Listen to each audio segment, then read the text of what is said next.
अभिमन्यु की पत्नी हुई है कौन? उत्तरा। अभिमन्यु की पत्नी उत्तरा। उत्तरा के गर्भ में राजा परीक्षित आए हैं और राजा परीक्षित की ब्रह्मास्त्र से रक्षा करने के लिए भगवान श्री कृष्ण ने अंगूठा अवतार लिया, अंगूठे का अवतार लिया और प्रवेश कर गए उत्तरा के गर्भ में। उत्तरा के ही गर्भ में भक्त और भगवान दोनों का विलक्षण दर्शन हुआ। चतुर्भुज रूप भगवान ने लिया और ब्रह्मास्त्र को विफल किया। ब्रह्मास्त्र को विफल करके और राजा परीक्षित को दर्शन देकर ठाकुर जी ने सबसे पहले उत्तरा के गर्भ से जन्म लिया। तत्पश्चात राजा परीक्षित ने जन्म लिया। राजा परीक्षित ने जब जन्म लिया और जन्म के तुरंत बाद वो चारों तरफ देखने लगे, उस छवि को निहारने लगे, देखने लगे, ये विचार करने लगे कि जिसको मैंने गर्भ में देखा था वो अब कहाँ है।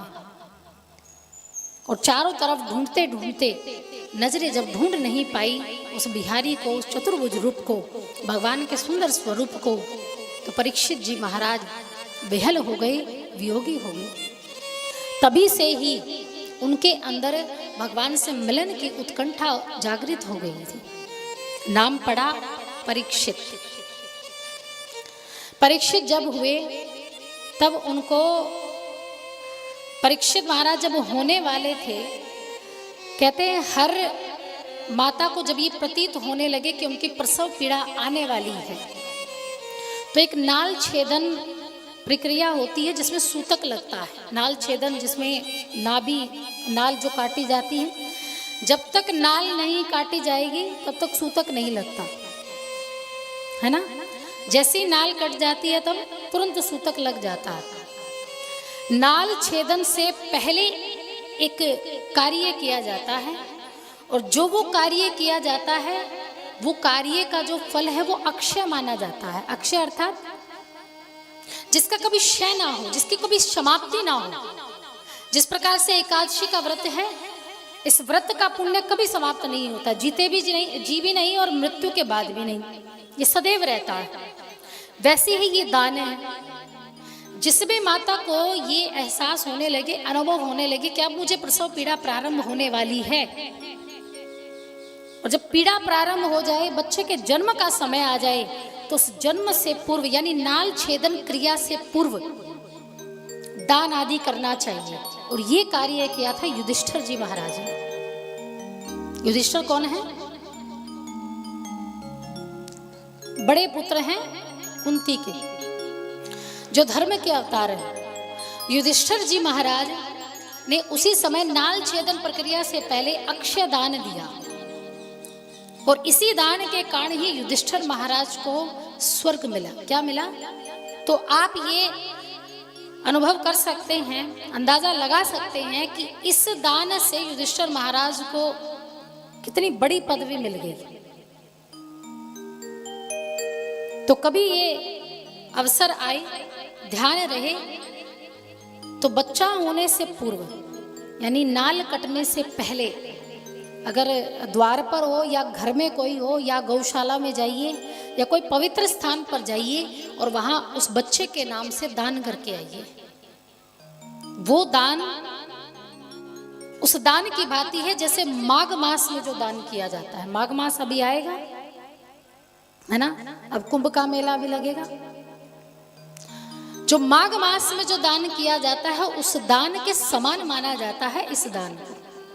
जैसे कार्तिक का दान भी उतना ही पुण्यदायी है, कार्तिक में जो दान किया जाएगा वो भी उतना ही फलदायी है।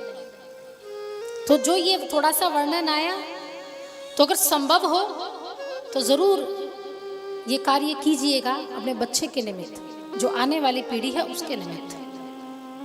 युधिष्ठिर महाराज ने नाल छेदन प्रक्रिया से पहले ये अक्षय दान किया और अक्षय दान किया तो परीक्षित महाराज का जन्म हुआ। तभी से सत्संगति उनके बुद्धि में आई, विवेक में आई हुए। 12 वर्ष की आयु में राजा परीक्षित को राजगद्दी सौंपी गई। राजा परीक्षित को राजगद्दी मिली। युधिष्ठिर और 5 भाइयों ने राजा परीक्षित को राजगद्दी पर राज तिलक करके बिठाया और कहा, पुत्र, जिस प्रकार से हमने प्रजा का पालन किया है, प्रजा को पुत्र की भांति रखा है, वैसे तुम भी अपनी प्रजा को पुत्र की भांति उसका पालन करना। तुम पिता बनकर इस राजगद्दी पर बैठना। प्रजा आज से तुम्हारी है और हम सदैव सदैव के लिए अब तीर्थों के दर्शन यानी स्वर्ग रोहण की अपनी यात्रा की ओर प्रस्थान कर रहे हैं। सब अपनी यात्रा पर गए, जिसमें द्रौपदी और पांचों, इनमें से किसी को मुक्ति नहीं मिली सिवाय किसके? युधिष्ठिर के, क्योंकि युधिष्ठिर साक्षात धर्म के अवतार थे और दान आदि भी सबसे ज्यादा युधिष्ठिर ही किया करते थे, क्योंकि वो ज्ञानी थे। वो सब वेद शास्त्रों के ज्ञान से जानते थे कि क्या करना चाहिए। इसी प्रकार से युधिष्ठिर जी महाराज को क्या मिला? मोक्ष मिला, यानी उसी के लिए स्वर्ग के द्वार खुले थे, बाकी सबके लिए बंद हो गए। क्योंकि द्रौपदी भी एक प्रकार से क्या थी? निश्चल नहीं थी, अहंकारी हो गई थी, आसक्ति से लिप्त हो गई थी। क्यों? क्योंकि वो पांचों में सबसे ज्यादा प्रेम किसको करती थी? अर्जुन। और इसी के कारण ही द्रौपदी को स्वर्ग नहीं मिला। नकुल और सहदेव इन दोनों को अपने रूप पर बड़ा अहंकार था, इसी कारण उनको भी स्वर्ग नहीं मिला। अर्जुन को अपनी भुजाओं पर अपने बल पर बड़ा अहंकार था, इसलिए अर्जुन को भी स्वर्ग की यात्रा में जाने का अवसर नहीं मिला, सौभाग्य नहीं मिला। लेकिन युधिष्ठिर जो धर्म के अनुगामी थे, पथगामी थे, उनमें ना अहंकार था, ना काम था, ना क्रोध था, ना लोभ था, जिसके कारण उनको स्वर्ग मिला। दो को स्वर्ग मिला था, क्योंकि जब यात्रा हो रही थी तो साथ साथ युधिष्ठिर महाराज के एक श्वान यानी कुत्ता भी चल पड़ा था, और उसने अनुसरण किसका किया? युधिष्ठिर महाराज का अनुसरण किया। जैसे जैसे युधिष्ठिर महाराज गए वैसे वैसे उसने अनुसरण किया। इसलिए कहा जाता है कि भक्त अगर भक्त के ही पैर पकड़ ले, अगर कोई नास्तिक भी है, अक्सर ये कहा जाता है कि महिलाएं सबसे ज्यादा पूजा पाठ करती हैं।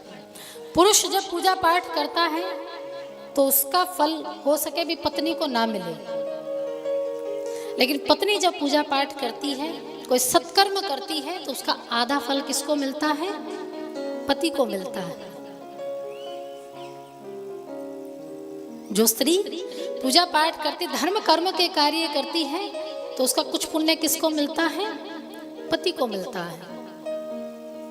वैसे ही अगर कोई नास्तिक भी है और किसी आस्तिक के कहने पर थोड़े समय का सत्संग भी कर ले, संगति भी कर ले, तो वो भी पार हो जाता है। यही संगति उस श्वान ने की, उस कुकुर ने की। थोड़ी देर की संगति युधिष्ठिर महाराज के साथ की थी और परिणाम स्वर्ग का द्वार उस कुकुर के लिए खुल गया। थोड़ी देर की संगति देखे कितना बड़ा परिवर्तन ला देती है जीवन में। परीक्षित जी महाराज को राजगद्दी पर बिठाकर स्वर्गारोहण की ओर प्रस्थान जब करने लगे, ऐसे ही राजा परीक्षित समस्त समाज का के दुख और सुख सबका ध्यान रखते हुए राजगद्दी पर बैठकर